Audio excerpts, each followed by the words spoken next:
जय हिंद साथियों।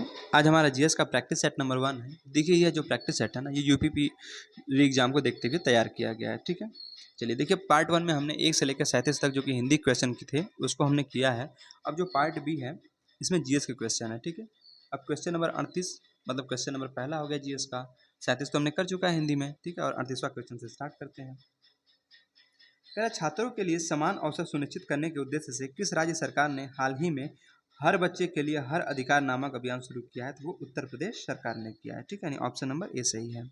आगे कह रहा है book the yoga sutras for children, एक बुक है। ठीक है, जिसका नाम है the yoga sutras for children. ये किसके द्वारा लिखी गई है? तो ये साथी रूपा पाई के द्वारा लिखी गई है। ठीक है, हाल ही में यूनेस्को द्वारा एशिया पैसिफिक 2023 हेरिटेज अवार्ड्स में भारत के कितने स्थलों को सम्मानित किया गया है?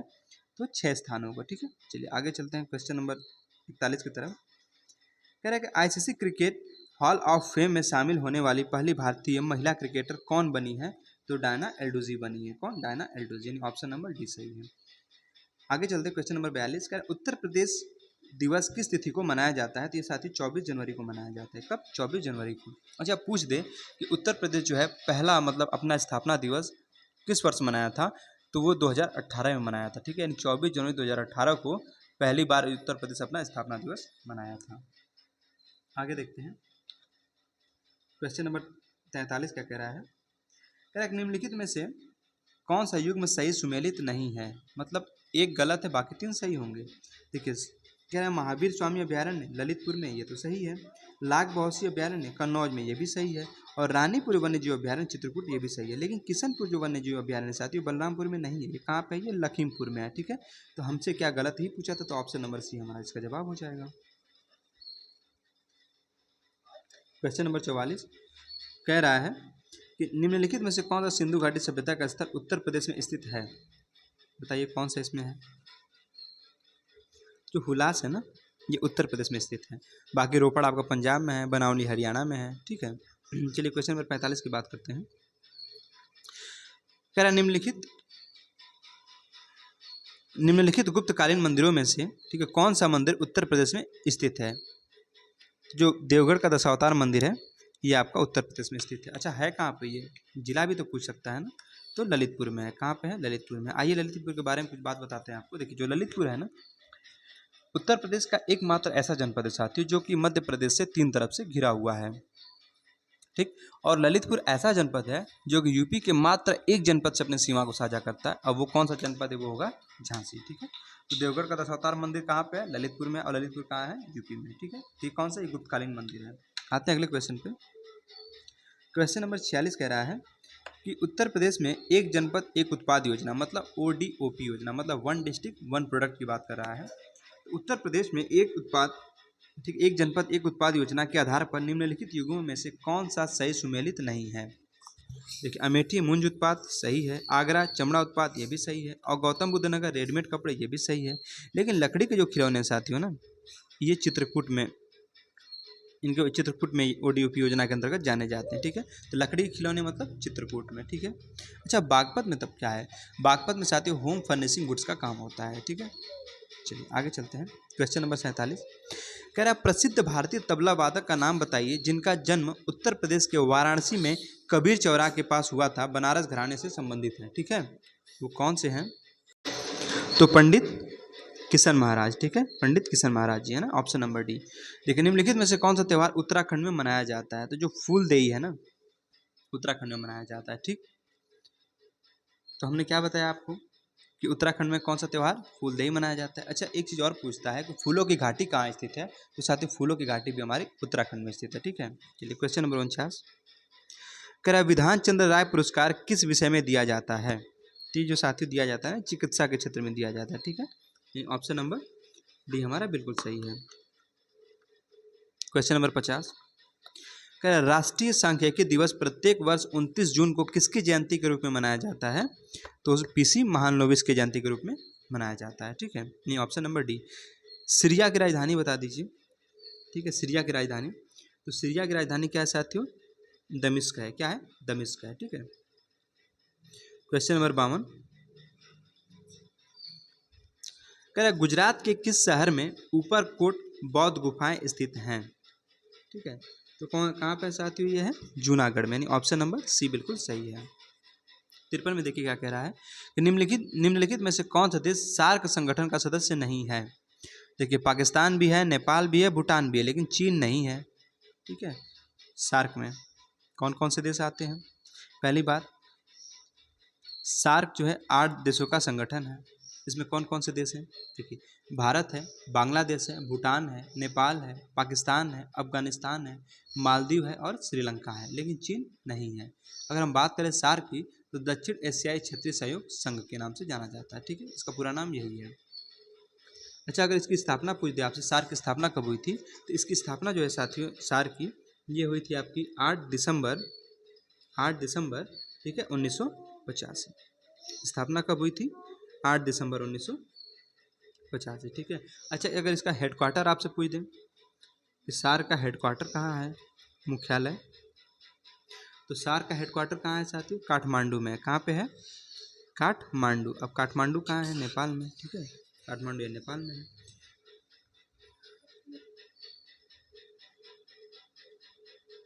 चलिए आगे चलते हैं अपने क्वेश्चन पे। क्वेश्चन नंबर 54 कह रहा, केरल का निम्न में से कौन सा कला रूप यूनेस्को के मानवता के अमूर्त सांस्कृतिक धरोहर की सूची में शामिल है। तो कौन सा है, कुटियाट्टम में, यानी 54 का ऑप्शन नंबर बी हमारा बिल्कुल सही है। ठीक है, चलिए बात करते हैं क्वेश्चन नंबर 55 की। कह रहा है भीम का पूर्ण रूप बता दीजिए। तो भीम का क्या होता है साथियों, बी से देखिए क्या होता है, भारत, तो भारत तो सब में है।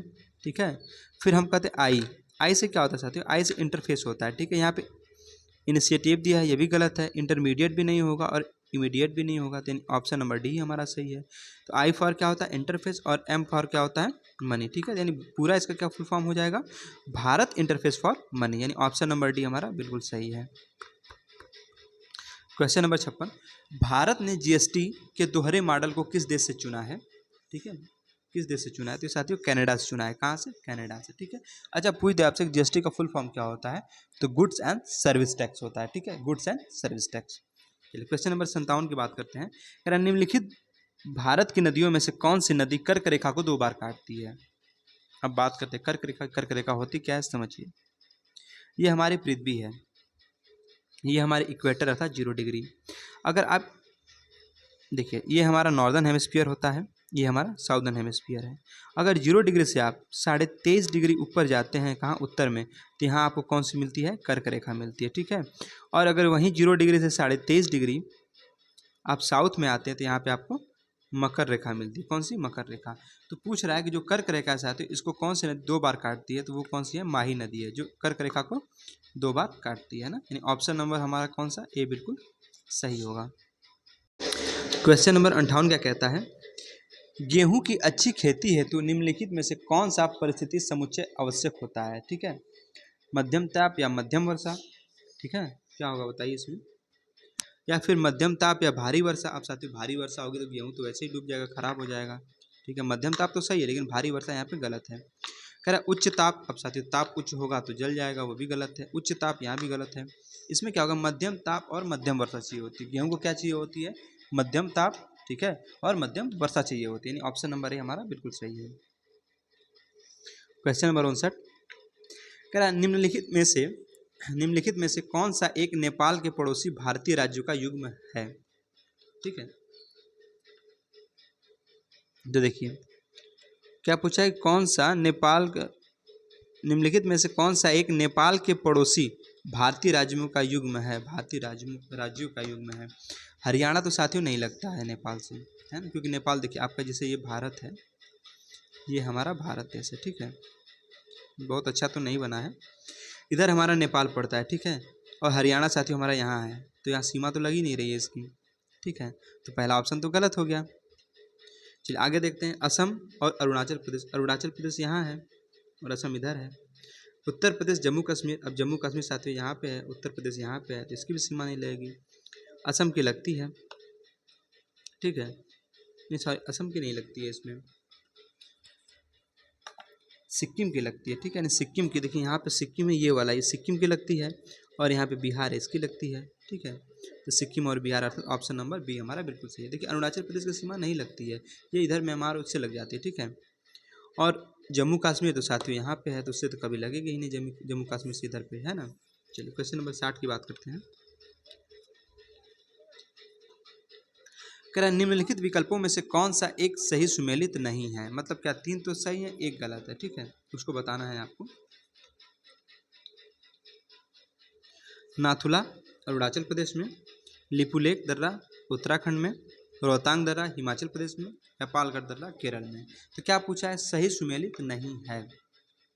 देखिए नाथुला दर्रा यही सही सुमेलित नहीं है, लिपुलेख उत्तराखंड में है, रोहतांग दर्रा हिमाचल प्रदेश में है, और पालघाट केरल में है, ठीक है। नाथुला दर्रा हमारा कहाँ है, उत्तराखंड में, और अरुणाचल प्रदेश में नहीं है। यानी हमारा क्या पूछा था कि कौन सा सुमेलित नहीं है, तो ऑप्शन नंबर यही हमारा जो सही है ना। तो नाथुला दर्रा अगर पूछ दे कि है कहाँ पे, नाथुला दर्रा हमारा सिक्किम में है, ठीक है।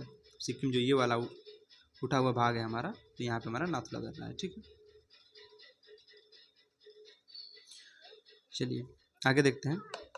कह रहा है बुद्ध को निम्न में से किस स्थान पर ज्ञान की प्राप्ति हुई थी। अब देखिए महात्मा बुद्ध जी के बारे में कुछ बातें कर लेते हैं। पहली बात यह है कि पूछता है कि महात्मा बुद्ध का जन्म किस वर्ष हुआ था। तो इनका जन्म जो है 563 बीसी में हुआ था, ठीक है। अब बीसी क्या होता है, एडी क्या होता है समझिए। ये हमारा है 0, ठीक है। इससे इधर अगर आप जाते हैं तो इधर आपको मिलेगा एडी, और इधर आपको जाएंगे तो बीसी। 0 में साथियों मानते हैं कि हमारा ईसा मसीह जो है इनका जन्म हुआ है, ठीक है, ईसा मसीह के जन्म। तो जो ईसा मसीह के जन्म से पहले की घटनाएं हैं उनको हम बीसी में डिनोट करते हैं, और जो ईसा मसीह के जन्म के बाद की जो घटनाएं हैं उनको हम एडी में डिनोट करते हैं, ठीक है। मतलब एडी मतलब एनो डोमिनी। तो अब हम क्या कर रहे हैं बुद्ध जी की, तो बुद्ध जी क्या है, जो ईसा पूर्व के जन्म से पहले की बात है, तो इनकी घटनाओं को हम किसमें, बीसी में देखेंगे, ठीक है। तो बुद्ध जी का जन्म कब हुआ था, भगवान बुद्ध का जन्म हुआ 563 बीसी में, ठीक है। और महापरिनिर्वाण कब हुआ था, 483 बीसी में, कहाँ पे, कुशीनगर में, ठीक है। चलिए तो पूछा क्या है कि बुद्ध को निम्न में से किस स्थान पर ज्ञान की प्राप्ति हुई थी। तो ज्ञान की प्राप्ति कहाँ हुई थी, कुशीनगर में। उनको तो महापरिनिर्वाण हुआ था, लुम्बिनी में भी नहीं हुई थी। सारनाथ में पहला उपदेश उन्होंने अपना दिया था, ठीक है। और श्रावस्ती में सर्वाधिक उपदेश अपना दिया था। तो कहाँ पे इनको हुई थी साथियों, इनको बोध गया में हुई थी, ठीक है। बोध गया में क्या हुई थी, इनको ज्ञान की प्राप्ति हुई थी। देखिए बुद्ध को ज्ञान की प्राप्ति जो है बोध गया नामक स्थान पर हुई थी। बोध गया में ज्ञान प्राप्ति के बाद बुद्ध ने प्रथम उपदेश बताया हमने कि सारनाथ में दिया था। इस घटना को धर्मचक्र प्रवर्तन के नाम से जाना जाता है। बहुत बार पूछा गया है कि जो बुद्ध जी ने पहला उपदेश दिया था अपना सारनाथ में, उसे किस घटना के नाम से जानते हैं। तो इस घटना को हम धर्मचक्र प्रवर्तन के नाम से जानते हैं, ठीक है। क्वेश्चन नंबर 62 कह रहा निम्नलिखित में से संगम साहित्य का कौन सा ग्रंथ तमिल व्याकरण से संबंधित है। तो कौन सा साथियों, ये ऑप्शन नंबर सी सही होगा इसका, ठीक है। चलिए क्वेश्चन नंबर 63 की बात करते हैं। खाली स्थान विजयनगर साम्राज्य की राजधानी थी, कहाँ पे थी, हम्पी में थी कि मगध थी कि कल्याणी थी कि कांची थी। तो कहाँ पे थी साथियों, हम्पी। कहाँ पे, हम्पी में, ठीक है। ऑप्शन नंबर ये हमारा बिल्कुल सही होगा। क्वेश्चन नंबर 64 देखिए क्या कहता है। कह रहा है गांधी इरविन समझौता किस वर्ष हुआ था। गांधी इरविन समझौता 1931 में हुआ था। कब हुआ था, 1931 में। अगर हम बात करें गांधी इरविन समझौते की तो 5 मार्च, पूरी डेट क्या है, 5 मार्च 1931 ईस्वी को हुआ था, ठीक है। इसको दिल्ली समझौता भी कहते हैं। जो गांधी इरविन समझौता है इसको हम दिल्ली समझौता के नाम से भी जानते हैं। अच्छा देखिए जो हमारे सरोजनी नायडू जी हैं, ठीक है, जो गांधी इरविन समझौता हुआ था, इस समझौते को 2 महात्माओं का मिलन कहा था। क्या कहा था, 2 महात्माओं का मिलन कहा था। किसने, सरोजनी नायडू ने कहा था, ठीक है। क्वेश्चन नंबर 65 वर्ष 1885 ईस्वी में आयोजित भारतीय राष्ट्रीय कांग्रेस के प्रथम अधिवेशन के अध्यक्ष कौन थे। स्थापना भी तो भारतीय राष्ट्रीय कांग्रेस के 1885 ईस्वी में हुई थी, है ना। तो पूछा उसमें क्या पूछा है, वर्ष 1885 में आयोजित भारतीय राष्ट्रीय कांग्रेस के प्रथम अधिवेशन के अध्यक्ष कौन थे। तो व्योमेश चंद्र बनर्जी थे। कौन थे, व्योमेश चंद्र बनर्जी थे, ठीक है। भारतीय राष्ट्रीय कांग्रेस के जो प्रथम अधिवेशन की बात करें तो इसके अध्यक्ष व्योमेश चंद्र बनर्जी थे, ठीक है। भारतीय राष्ट्रीय कांग्रेस के प्रथम अधिवेशन की तिथि जो है हम बताया कि स्थापना तो साथी उसी में हुई थी, तो 28 दिसंबर 1885 को पहली तिथि थी, ठीक है। फिर भारतीय राष्ट्रीय कांग्रेस के प्रथम अधिवेशन का आयोजन स्थल अगर पूछे तो गोकुल दास तेजपाल संस्कृत कॉलेज, ठीक है, वहाँ पे हुआ था। भारतीय राष्ट्रीय कांग्रेस के प्रथम अधिवेशन में कुल 72 प्रतिनिधियों ने क्या किया था, भाग लिया था, राइट। चलिए आते हैं अगले क्वेश्चन पे। क्वेश्चन नंबर 66 कहता है कि 26 नवंबर 1949 को अंगीकृत भारतीय संविधान में एक प्रस्ताव यानी जिसमें कुल 395 आर्टिकल, 22 भाग तथा कितनी अनुसूचियाँ थी। ठीक है, अनुसूचियाँ बताना है कि कितनी अनुसूचियाँ थी उसमें। उसमें साथियों 8 अनुसूचियाँ थी। कितनी थी? 8 अनुसूचियाँ। अर्थात ऑप्शन नंबर सी बिल्कुल सही है। तो हमने क्या बताया कि जब 26 नवंबर 1949 को अंगीकृत जो भारतीय संविधान था, ठीक है, में एक प्रस्तावना थी। प्रस्तावना एक थी जिसे हम प्रेम्बल कहते हैं। और आर्टिकल कितने थे? 395 थे। भाग कितने थे? 22 थे। और अनुसूचियाँ कितनी थी? 8 थी। राइट। क्वेश्चन नंबर 67 कह रहा है निम्नलिखित में से कौन सी विशेषता भारतीय संविधान की नहीं है। देखिए, संसदात्मक सरकार ये भी है, संघात्मक सरकार भी है और स्वतंत्र न्यायपालिका भी है, लेकिन ये जो हमारा दिया है ना ऑप्शन नंबर ए, अध्यक्षात्मक सरकार, ये नहीं है। यानी ऑप्शन नंबर ए हमारा इसका सही जवाब होगा। क्वेश्चन नंबर 68 की बात करते हैं। कह रहा भारत के राष्ट्रपति के चुनाव निर्वाचन में राज्य का मुख्यमंत्री मतदान करने के लिए योग्य नहीं होता जब वह, ठीक है, जब वह क्या होता है बताइए इसके बारे में। तो वो राज्य विधानमंडल के उच्च सदन का सदस्य हो। ठीक है, चलिए क्वेश्चन नंबर 69 की बात करते हैं। कहता भारत के सर्वोच्च न्यायालय का उद्घाटन, जो भारत का जो सर्वोच्च न्यायालय है उसका उद्घाटन किस तिथि को किया गया था। ठीक है, बताइए किस तिथि को किया गया था। तो ये साथियों जो है 28 जनवरी सन 1950 को किया गया था। कब किया गया था? 28 जनवरी सन 1950 को। क्वेश्चन नंबर 70 देखते हैं। भारत के मुख्य निर्वाचन आयुक्त की नियुक्ति निम्नलिखित में से किसके द्वारा की जाती है। जो भारत का जो मुख्य निर्वाचन आयुक्त होता है उसकी नियुक्ति किसके द्वारा की जाती है? तो हमारे प्रेसिडेंट साहब करते हैं, अर्थात राष्ट्रपति द्वारा की जाती है। क्वेश्चन नंबर 71 की बात करते हैं। तो कह रहा है कि फ़ारेनहाइट पैमाने पर वाष्प बिंदु क्या होता है। तो कितना होता है साथी? 212 डिग्री फ़ारेनहाइट होता है। कितना? फ़ारेनहाइट। ठीक है, चलिए आगे देखते हैं। क्वेश्चन नंबर 73, नहीं क्वेश्चन नंबर 72 बचा है ना। क्वेश्चन नंबर 72 कह रहा निम्नलिखित में से कौन सा रोग कवक के कारण होता है। बताइए, तपेदिक होता है कि दाद होता है कि हैजा होता है, कोविड-19 होता है। ये तो बहुत महामारी फैला था कोविड-19। कौन सा इसका आंसर होगा? तो साथियों कौन सा होता है? दाद होता है ना। यानी ऑप्शन नंबर बी हमारा बिल्कुल सही आंसर होगा। क्वेश्चन नंबर 73 कह रहा निम्नलिखित में से कौन सा CH3OH के 1 मोल के परमाणुओं की संख्या को सही से दर्शाता है। ठीक है, कौन दर्शाता है? तो साथियों 3.6 × 10⁻24। इसका ऑप्शन नंबर ए बिल्कुल सही हो जाएगा। क्वेश्चन नंबर 74 कह रहा है कि विटामिन के का रासायनिक नाम क्या है। स्कॉर्बिक एसिड है, रेटिनॉल है, कि फाइलोक्विनोन है, ठीक है, या कैल्सीफेरॉल है। क्या है बताइए इसमें। इसमें हमारा क्या है साथियों? फाइलोक्विनोन है। क्या है? फाइलोक्विनोन। तो विटामिन के का रासायनिक नाम क्या होता है? फाइलोक्विनोन होता है। ठीक है,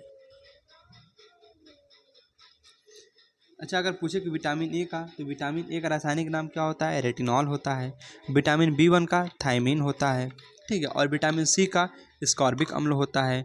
विटामिन डी का कैल्सीफेरॉल होता है और विटामिन ई का डेकाफेरॉल होता है। ठीक है, तो विटामिन ए का क्या बताया? रेटिनॉल, और विटामिन B1 का थायमीन, विटामिन सी का स्कॉर्बिक अम्ल, विटामिन डी का कैल्सीफेरॉल, विटामिन ई का टेकोफेरॉल। ठीक है, आते हैं क्वेश्चन नंबर 75 पे। कह रहा है विबग्योर, ठीक है, विबग्योर के किस रंग में प्रकाश की ऊर्जा न्यूनतम होती है। मतलब violet, indigo, blue, green, yellow, ठीक है, ऑरेंज, रेड, ये 7 कलर होते हैं ना। इनमें कह रहा है कि किस रंग की प्रकाश की जो ऊर्जा होती है सबसे कम होती है। ठीक है, इसमें होगा साथियों लाल रंग की ना, ऑप्शन नंबर डी। जो लाल रंग की जो प्रकाश की ऊर्जा होती है सबसे कम होती है। ठीक है, तो विबग्योर के बारे में हमने क्या बताया। वी से क्या होता है? वॉयलेट, आई से इंडिगो, बी से ब्लू, जी से ग्रीन, वाई से येलो, ओ से ऑरेंज और आर से रेड। इनमें क्या हमने बताया था? जो लाल रंग होता है ना, लाल रंग, इसके प्रकाश की जो ऊर्जा होती है ना सबसे न्यूनतम होती है। ठीक है, सबसे कम होती है।